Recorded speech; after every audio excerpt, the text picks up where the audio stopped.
এখন মরুভূমির উপর দিয়ে হাঁটছি, বেশ ভালোই লাগছে।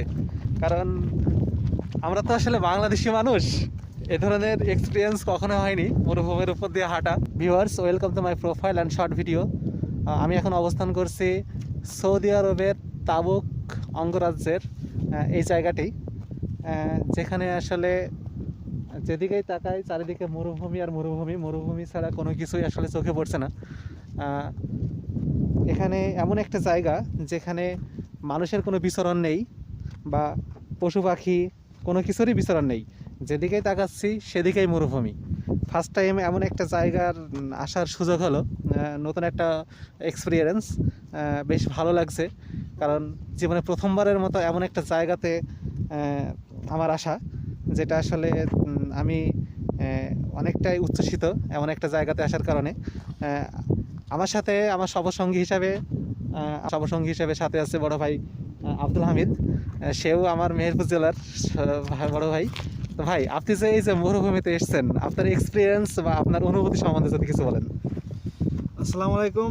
আমার অনুভূতি এমনটাই, আমি দেশে থাকতে মরুভূমির কথা শুনেছি, কিন্তু মরুভূমি চোখে দেখিনি।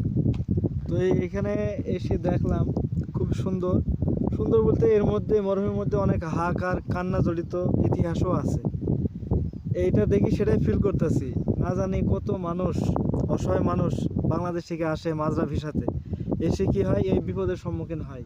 আমাদের দেখাতে হয়তো সৌন্দর্য লাগতেছে, কষ্টটা তারা অনুভব করে। যাক, অসংখ্য ধন্যবাদ ভাই, তার অনুভূতি প্রকাশ করেছে। আমার সাথে আরেক ছোট ভাই আশিক আছে। আশিক, এই যে মরুভূমিতে এসছো তুমি ফার্স্ট টাইম মনে হয় লাইফে, তো তোমার অনুভূতি যদি একটু বলো বা প্রকাশ করো। অনুভূতিটা এক কথায় আসলেই দারুণ। আচ্ছা আচ্ছা। আসলে এখানে না আসলে বোঝা যাবে না অনুভূতিটা কি। আসলে আসেন আপনারা সবাই, আশেপাশে যারা আসছেন অবশ্যই আসেন, এসে দেখেন, জায়গাটা অনেক সুন্দর। আমরা এখন মরুভূমির উপর দিয়ে হাঁটছি, বেশ ভালোই লাগছে। কারণ আমরা তো আসলে বাংলাদেশি মানুষ, এ ধরনের এক্সপিরিয়েন্স কখনো হয়নি মরুভূমির উপর দিয়ে হাঁটা। আসলে আমরা বই পুস্তকে অনেকে পড়েছি যে মরুভূমি এমন হয়, বা বিবরণ যেভাবে দেওয়া থাকে সেভাবেই জানতাম যে মরুভূমি আসলে খুবই মানে কি বলবো, বিস্তীর্ণ হয়, বা এখানে কোনো মানুষজন থাকে না, কোনো গাছগাছালি থাকে না, যেদিকে তাকায় সেদিকেই শুধু বালু আর বালু। ঠিক, ইতিহাস পড়েছি। হ্যাঁ, ইতিহাস থেকে যতটুকু জেনেছি। তো আজকে বাস্তবে সেটা আসলে প্রমাণ পেলাম, কারণ আমরা এখন সেই মরুভূমির উপরেই বর্তমানে অবস্থান করছি। তো এক নতুন অনুভূতি, সব মিলিয়ে দারুণ একটা এক্সপিরিয়েন্স।